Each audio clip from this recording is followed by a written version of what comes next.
이제는 하늘에 속한 사람이다. 이제는 하늘에 속한 사람이다. 라는 제목으로 하나님 말씀 전가하도록 하겠습니다. 고린도전서 15장 부활장이다 그랬습니다. 우리 부활에 관한 말씀을 계속 살펴보고 있는데 오늘은 부활 이후에 우리는 어떠한 모습이 되는가 좀 궁금하잖아요. 그것도 좀 간단히 좀 살펴보기를 원하고 성경에 우리 기록된 것처럼 그 다음에 그러므로 이제 우리가 부활의 신앙을 믿는다 그러면 어떠한 믿음으로 이 땅을 살아가야 되는지 그것도 한번 함께 살펴보면 좋겠습니다. 첫 번째는 첫사람 아담과 마지막 아담 대신 예수님을 비교하고 있다라는 것입니다. 그게 45절이죠. 45절 한번 보겠습니다. 45절에 보면 기록된 바 첫사람 아담은 뭐가 되었습니까? 생명이 되었다 함과 같이 마지막 아담이 누구죠? 예수님이잖아요. 마지막 아담은 살려주는 영이 되었나니. 이게 좀 이렇게 써놓으니까 정확하게 이해가 안 되는데 첫 번째 아담은 생명을 얻었고 마지막 아담 대신 예수님은 생명을 주는 분이다 그 뜻이에요. 그래서 첫사람 아담은 그냥 생명을 얻었잖아요. 근데 마지막 아담 대신 예수님은 생명을 주시는 영이 되었다. 이제 그 차이가 있다라는 것입니다. 그래서 결론이 뭐냐? 48절이에요. 48절에 보면 우리는 첫사람 아담의 그 형체를 가지고 있지만 우리 마지막 아담 대신 예수님을 통하여서 예수님을 살려주는 영이었다니까요. 생명을 주시는 영이었고 우리가 그 생명을 받았잖아요. 그러니까 우리가 어떤 상황이냐? 48절 무릇 흙에 속한 자들은 이게 첫 아담이죠. 흙에 속한 자들은 저 흙에 속한 자와 같고 무릇 하늘에 속한 자들은 저 하늘에 속한 이와 같으니. 그러니까 무슨 얘기입니까? 우리는 이제 하늘에 속한 영이다. 하늘에 속한 사람이다. 이거 잊지 말라는 것입니다. 그래서 여러분 마음속에 기억하고요. 그러니까 여러분이 어떤 심정으로 살아야 됩니까? 나는 하늘에 속한 사람이구나. 이런 심정으로 살아갈 줄 아는 것. 그것이 참 중요하다는 거예요. 그래서 그러면 이어지는 말씀 속에서 이제 부활의 몸에 대해서 그럼 우리가 부활하잖아요. 부활한 다음에 우리의 몸이 어떻게 되느냐? 여기 말씀에 있는 것처럼 이제 신령한 몸이 있다 그 얘기를 하죠. 신령한 몸. 그래서 이제 씨로 설명을 하네요. 여러분 예를 들어서 토마토 씨앗을 보면서 이 씨앗을 땅에다 심으면 우리가 생각하는 그 토마토 형상이 나올 거야. 이거 예상이 되나요? 예상이 안 되죠. 씨앗 보고는 예상이 안 되잖아요. 그러니까 우리 부활한 몸도 마찬가지일 것이다라는 것을 미뤄 볼 수 있다는 것입니다. 그래서 여러분의 몸이 있잖아요. 그래서 저는 그렇게 생각하는데 저는 화장해도 된다고 생각합니다. 저는 이제 제 아이들한테 다 미리 유언 해놨어요. 그래서 화장해. 왜요? 이 몸은 필요가 없어요. 이게 아니라고요. 그리고 얼마든지 가능한 거죠. 그리고 여러 가지 환경적인 거로 생각해봐도 그렇고 모든 걸 다 생각해봐도 그렇고 화장이 맞는 것 같아요. 저는 기독교적인 의미도 맞는 것 같고. 그래서 신령한 몸으로 살아나게 된다고요. 그리고 우리의 몸은 어떤 모습이 있느냐? 연속성과 비연속성이 있다는 거예요. 부활의 몸은 어떤 연속성이 있느냐? 일단 연속성이라는 개념에서 보면은 서로를 알아볼 수 있다라는 점에서 연속성이 있는 거죠. 그렇잖아요. 여러분 부활하고 이제 갔는데 하나님 나라에 갔는데 서로를 못 알아봐. 그럼 그게 무슨 의미가 있겠어요? 서로를 알아보더라. 그러니까 우리 부활하신 예수님 모습 통해 가지고 그런 거 알 수 있잖아요. 서로 알아볼 수 있고 그게 저는 그 연속성의 가장 큰 의미인 것 같아요. 비연속성은 뭐겠습니까? 부활하신 예수님의 모습 속에서 미루어 짐작해 볼 수 있는데 한 4가지 정도가 좀 특징이 있는 것 같아요. 그 부활하신 예수님이 제자들이 무서워가지고 이제 문을 다 잠그고 방 안에 있었는데 예수님이 벽을 통과해서 그냥 싹 들어오셨죠. 육체 가운데 있을 때 예수님은 그러신 적이 없어요. 근데 벽을 그냥 통과해서 그냥 저들 가운데 오셨다라는 거. 우리 몸도 좀 그런 자유로움이 좀 있는 것 같아요. 이건 그냥 제 생각일 뿐인데 제가 한번 그런 생각 해본 적 있거든요. 왜 이토록 우주가 광대할까? 제가 한번 이렇게 우주에 관계된 책들을 이렇게 보고 하다가 저 혼자 생각한 거예요. 저 혼자 그냥 이거 성경에 나온 얘기는 아닌데 근데 저 혼자 생각한 거예요. 무슨 생각했냐면은 왜 이렇게 우주가 광대할까? 우리 부활한 몸들의 정원이 아닐까? 저 혼자 생각인 거예요. 저 혼자. 왜냐면은 우주가 엄청나게 크다고 그러잖아요. 그런데 생명체가 발견된 거는 지구밖에 없잖아요. 제가 앞으로 봐도 난 지구밖에 없을 것 같은데. 그렇다면 온 우주를 사실 그렇게 생각하면 굉장한 사명감 같은 것도 좀 느껴지고 그러지 않습니까? 음, 그래서 부활한 몸은 비연속성이 분명히 있는 것 같은데 지금의 이런 몸은 아닐 거 아니에요. 그냥 뭐 어디 아프고 그냥 제한되고 오랫동안 걸어다니면 힘들고 뭐 그렇잖아요. 그런데 부활한 몸은 완전히 다른 그런 모양. 그래서 저는 저 혼자 생각했다고요. 그냥 부활한 몸들의 정원이 혹시 저 광대한 우주는 아닐까? 뭐 그런 생각 혼자 했거든요. 그래서 분명히 다른 것 같아요. 두 번째는 성은은 남아 있다라는 거죠. 예수님이 그 자리에 도마 없었잖아요. 그 다음에 도마 만나주신 다음에 만져봐라. 도마가 그랬잖아요. 내가 그 못자국 난 손에 또 그 창에 찔린 옆구리에 내 손을 넣어보지 않고서는 믿지 못하겠다. 그랬더니 예수님이 보여주셨잖아요. 만져보라고. 그러니까 성흔은 남아 있다. 이걸 뭐 스티그마 이렇게 부르기도 하는데 그게 무슨 얘기냐? 57절과 58절 한번 보겠습니다. 57절과 58절. 우리 한번 같이 한번 읽어볼까요? 중요한 말씀이니까 한번 읽어보겠습니다. 부활장의 마지막 마무리니까 중요하잖아요. 57절, 58절 같이 한번 읽어보겠습니다. 시작. 우리 주 예수 그리스도로 말미암아 우리에게 승리를 주시는 하나님께 감사하노니 그러므로 내 사랑하는 형제들아 견실하며 흔들리지 말고 항상 주의 일에 더욱 힘쓰는 자들이 되라. 이는 너희 수고가 주 안에서 헛되지 않은 줄 알미라. 아멘. 항상 주의 일에 더욱 힘쓰는 자들이 되라. 왜요? 성흔은 남는다니까요. 그러니까 여러분 주님 앞에 갔을 때 그 부활한 몸에 흔적들이 있는 거야. 그러니까 주님을 위해서 어떤 힘을 썼는지 그게 어떤 모양이든지요 여러분에게 남아 있을 것 같아요. 그게 뭐든지 간에. 그리고 그게 가장 영광스러운 거 아니에요? 그러니까 부활이 있으니까 결국은 우리 하나님 앞에 이제 새로운 몸으로 부활하게 될 터인데 그때 예수님의 성흔이 남아 있는 것처럼 여러분들 천국에서 만났을 때 좀 기대가 되더라고요. 어제 말씀 준비하면서 이제 여러분 하나하나를 생각하면서 그분은 어떤 모습이 남아 있을까? 그분은 뭐 기도를 많이 하셨던 분이니까 기도의 흔적이 남아 있겠네. 그분은 섬김을 참 잘하시는 분이니까 그러면 섬김의 흔적이 남아 있겠네. 그분은 그냥 이 사람 저 사람 그냥 신방하며 막 이렇게 만나고 그러면 저분은 그런 흔적이 남아 있겠네. 그런 거죠. 그래서 항상 주의 일에 더욱 힘쓰는 자들이 되라. 우리 하늘에 속한 자들의 또 부활의 영광을 바라보는 자들의 마지막 권면의 말씀이니까 우리도 그런 마음을 좀 가져야 되겠죠. 그 다음에 또 부활하신 예수님 바라보면 만져볼 수 있다라는 거 알 수 있잖아요. 만져볼 수 있는 것 같아요. 그 다음에 예수님이 식사도 하셨거든요. 부활하신 예수님이. 먹는 거 되게 중요하잖아요. 그죠? 부활한 몸은 그냥 뭐 안에서 자동으로 뭐 영양분이 나와. 그래서 식사 같은 거 안 해도 돼. 설거지는 안 하니까 편리할 수는 있겠지만 그래도 여러분 먹는 게 낫지 않아요? 설거지 하는 게 낫지. 근데 총가면은 또 뭐 이게 하는 사람이 있겠지. 제가 미뤄보건데 성경 자세히 말하지 않았지만 그 천사들을 부린다고 돼 있잖아요. 성경에. 우리가 믿는 사람들이. 천사들을 부리는 영어로서 이렇게 되는데 아마 요리 담당 천사가 있나? 그러니까 여러분 성경이 자세하게 말하지 않는 거는요. 내가 보니까 하나님이 서프라이즈로 남겨놓은 거야. 괜히 그런 거 가지고도 너무 묵상하지 마세요. 그럴 수 있겠구나 정도만 생각하면 되고 근데 확실한 거는 식사는 가능하다. 그런 거예요. 꼭 여러분 그런 거 되게 중요한 거 아니에요?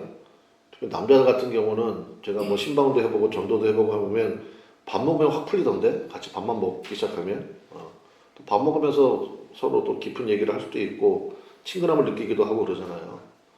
그러니까 부활한 몸에 대해서 뭐 이 정도만 하면 될 것 같아요. 그래서 지금의 몸과는 연속성은 있다. 서로 알아보니까 그러나 비연속적인 게 훨씬 더 많겠죠. 그 다음에 이제 요즘에 뭐 천국보다 아름다우니까 뭐 그 드라마 뭐처럼 본 적이 없는데 뭐 얘기는 많이 들었어요. 그리고 어떤 모습으로 우리가 부활하게 될 것인가. 제가 이거 하나는 확실히 말씀드릴 수 있습니다. 여러분의 가장 아름다운 모습으로 부활하게 될 겁니다. 아멘. 가장 아름다운 모습으로. 뭐 어렸을 때 이 세상을 떠난 사람이 있고 그다음에 나이 들어서 떠난 사람이 있고 그렇잖아요. 그러니까 뭐 나의 최종적인 모습으로 부활이 되나 몰라요. 어떤 모습으로 부활할지. 그러나 확실하게는 말씀드릴 수 있어요. 서로를 알아볼 수 있고 그 다음에 가장 아름다운 모습으로 그러니까 뭐 여러분 가끔 거울 볼 때 나는 왜 이렇게 생겼나 이런 거 좀 있으신가요? 그런 거 있을 수 있잖아요. 나는 뭐 이렇게 막 미뤄져서 뭐 여러 가지 있다고 칩시다. 그런데 천국 가면 그런 거 없다고요. 그냥 다 너무너무 아름답고 나를 봐도 아름답고 저 사람을 봐도 아름답고 그런 은혜의 기쁨이 있을 거라고요. 그러니까 부활에 대한 확신을 가지라라는 것입니다. 마지막 세 번째는 뭐냐면 이제 이 권면 이제 부활에 대한 말씀을 주면서 우리에게 이제 그러므로 이제 부활의 몸이 있고 우리가 하늘에 속한 사람들이기 때문에 준비하라는 거예요. 그 준비가 뭐냐? 영원한 승리가 되시는 예수님 꼭 붙들라는 것입니다. 그 예수님 붙들지 아니하면 뭐 지금 이거는 다 그냥 남 얘기가 돼버리는 거거든요. 꼭 영원한 승리가 되시는 예수님을 꼭 붙들어야 된다. 그게 56절, 57절이거든요. 56절, 57절 한번 보겠습니다. 사망이 쏘는 것은 죄요. 죄의 권능은 뭡니까? 율법이다. 그러니까 율법이 우리에게 하는 거는 딱 세 가지 하거든요. 죄를 깨닫게 해주는 거 있잖아요. 그러니까 죄를 깨닫게 해준다는 게 다른 말로 하면 죄책감이에요. 그냥 율법에 매인 사람들은요, 맨날 그냥 죄책감이 시달려 있어요. 그냥 뭐 말 한마디 하고도 그것 때문에 그냥 잠 못 자고 그냥. 하고 주님 안에서 그냥 털어버려야지. 뭐 우리가 뭐 실수하죠. 그래갖고 또 그런 은혜를 가지고 있는 사람은 뭐 실수했겠거니 한번 넘어가는 거예요. 그래갖고 좀 그런 게 좀 있어야 되지 않겠습니까? 그래서 그렇다고 뭐 예의 없게 막 하라는 건 아니에요. 그런데 너무 거기에 민감하게 할 필요는 없다는 거예요. 그러니까 율법의 권능이란 율법이라는 게 우리를 꼼짝 못하게 만드는 거거든. 그래서 그냥 아무것도 못하게 만들어요. 뭐 이러면 이래서 문제가 되고 저러면 저래서 문제가 되고. 그러니까 결국은 아무것도 못하고 그냥 그런 모습이 있잖아요. 그러지 말라고요. 주의 영이 계신 곳에는 뭐가 있습니까? 주의 영이 계신 곳에 뭐가 있어요?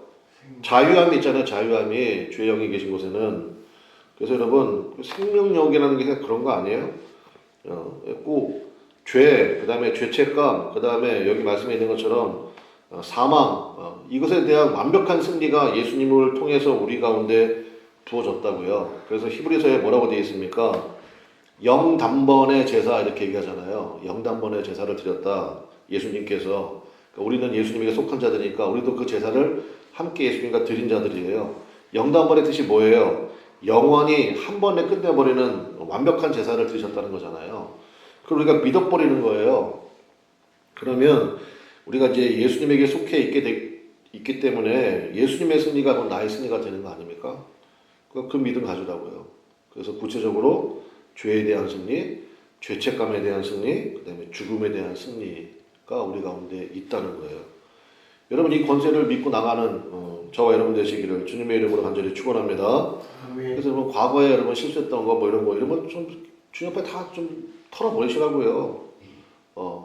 옛날에 내가 뭐 그런 거 죄를 져가지고 하나님이 지금 나한테 이런 벌을 주는 거예요. 우리 하나님 그렇게 쪼잔한 분 아니에요. 여러분 이제 귀에 못이 박히도록 제가 말씀드렸잖아요. 우리가 연약할 때, 죄인 되었을 때, 원수 되었을 때 우리를 사랑하셨다고. 그래서 여러분 그 부활의 은혜와 감격을 가지고 오늘 살아가시는 우리 모두가 되시기를 주님의 이름으로 간절히 축원합니다. 그럼 여러분 기본적으로 우리들의 마음의 세팅이 어때야 되겠어요? 근심이에요? 기쁨이에요? 당연히 기쁨이지. 억눌림이에요? 자유함이에요? 당연히 자유함이지. 그죠? 슬픔이겠어요? 환이겠어요? 당연히 환이지. 그렇잖아요. 부활의 영광을 바라본다 그러면 아니 생각만 해도 기쁘지 않아요? 가장 아름다운 모습으로 변화가 돼요. 가장 아름다운 모습으로 변화가 되고 그 다음에 주님과 동행하고 주님께서 예비하신 그 요한복음에 보면 예수님이 지금도 준비하고 계신다잖아요. 아니 일주일 만에 천지를 창조하신 하나님이 지금도 준비하고 계신다니까 뭐 얼마나 광대한 나라겠어요. 거기를 우리가 아무런 제약도 없이 또 신령한 몸을 입고 그러면 뭐 생각만 해도 여러분 좋지 않아요? 아니 여러분 여행이라는 게 그런 거 아니에요? 사실은 제가 여행 뭐 많이 다녀보진 않았지만 여행 가면 언제가 제일 좋으냐? 여행 출발하기 전날까지가 제일 좋아. 출발하면 정신없어요. 그냥 뭐 공항 가서 뭐 하고 그다음에 뭐 그냥 달다 보면 뭐 다리 아프고 뭐 그게 그거 같고 그러잖아요. 근데 여행은 설레임이잖아요, 사실은.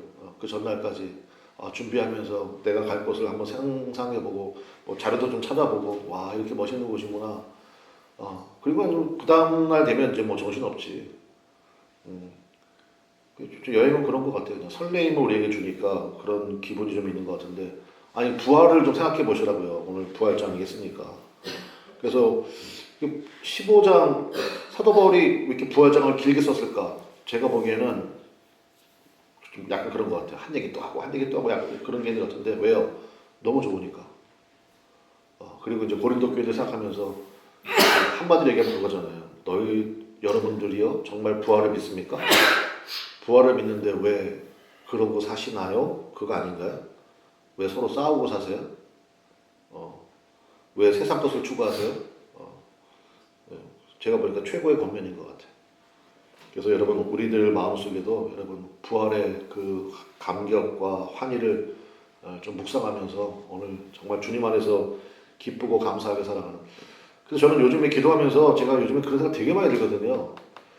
예수 믿는다는 게 뭐냐? 예수님을 나의 가장 보배로운 분으로 여기는 거예요. 예수님이 내 삶의 보배라고요. 여러분 마음속에 여러분 예를 들어서 여러분 주머니에 한 돈 10억쯤 있다고 생각해봐. 든든해요? 안 든든해요? 대답 안 하시네. 더 있어야 되나 보다. 근데 어쨌든 든든할 거 아니에요. 뭐 주머니에 뭐 한 10억 정도 있다고 그러면은 근데 뭐 이거 10억하고 비교가 되겠어요? 그 보배로운 주님이 오늘도 나와 함께 하신다고요. 여러분 믿습니까? 그러면 저는 요즘에 제가 기도할 때 그런 얘기 많이 나오거든. 희락, 큰 기쁨이 있기를 원합니다. 그 주님이 오늘도 나와 함께 하시고 그 주님 만날 날이 날로 다가오는데 기쁜 거잖아요. 가장 아름다운 모습으로 서게 되고 그러니까 그 부활의 소망을 가지시고 오늘 주님께서 영단번의 제사를 드리심으로 우리 안에 있는 죄, 그 다음에 죄책감, 그 다음에 세상 사람들이 가장 무서워하고 마귀의 최고의 권세라고 할 수 있는 사망의 권세를 다 깨트려 버리셨다고요. 그래서 여러분 지난밤에도 주무실 때 어떡하지 내일 아침에 못 일어나면 그렇게 염려하면서 주무신 분 있어요? 그런 분들은 진짜 약 드셔야지. 그렇지 않잖아요. 그래고 푹 자고 오늘 하루도 잘 지내게 하시면 감사합니다. 제가 보니까 죽음이라는 것도 우리 예수 믿는 사람들에게 그런 것 같아요. 그냥 눈 떴다가 감으면 여러분이 꿈에도 그리던 예수님이 여러분을 맞이해 주시고 여러분은 가장 아름다운 모습으로 변화되어 있고 그 다음에 천군 천사가 여러분의 시종을 들고 그 다음에 예수님께서 보여주시겠죠. 내가 너를 위해서 예비한 나라 한번 보라고. 이렇게만 생각해도 기분 좋지 않나? 모르겠어요. 제가 나이 들면서 이게 조금 죄송합니다. 여러분 앞에서 나이 얘기해가지고 약간 그 여성 호르몬이 나오나? 요즘에 좀 그런 생각을 좀 많이 하게 되더라고. 그냥 생각만 해도 기분 좋아. 여러분 오늘 그 마음으로 그 감격으로 살아가는 은혜가 있으시기를 주님의 이름으로 간절히 축원합니다. 우리 아까 불렀던 찬송 한번 다시 불러봅시다. 518장. 기쁜 소리 들립니다. 어떤 소리가 기쁜 소리예요? 좀 설교로 이제 물어보면 대답 좀 해봐요. 518장. 기쁜 소리 들립니다. 어떤 소리가 기쁜 소리냐고요? 예수 구원하신다. 예수 구원하신다. 예수님이 우리의 구원자 되신다. 이게 가장 기쁜 소식이죠. 예수님이 나의 부활의 주님이 되시고 영단번의 제사를 드셨는데 우리 1절하고 4절만 찬송하고 우리 좀 기쁨으로 좀 기도하면 좋겠습니다. 1절하고 4절만 찬송합시다. 기쁜 소리 들리니 예수 구원하신다. 만민에게 전하라. 예수 구원하신다. 주님 명령하시니 산을 넘고 물 건너 온 세상에 전하라. 예수 구원하신다.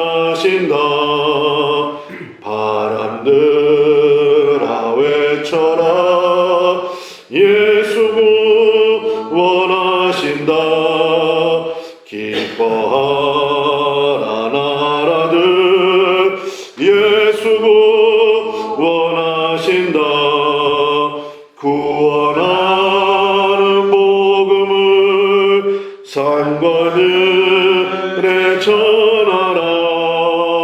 우리들의 승전가 예수 구원하신다. 아멘. 그 다음 주여 한번 부르고 우리 예수님께서 우리를 구원하십니다. 그 구원의 길이 활짝 열렸습니다. 기쁨과 감사함으로 그래서 오늘도 나에게 주신 맡기신 그 사명을 잘 감당하는, 그래서 사도 바울의 마지막 권면, 항상 주일에 더욱 힘쓰는 자들이 되라. 왜냐, 우리에게 부활의 영광이 준비되어 있기 때문에 그 믿음 붙들고 우리 뜨겁게 기도하는 은혜가 있기를 바랍니다. 다 같이 주여 한번 부르고 간절히 기도하겠습니다. 주여 하나님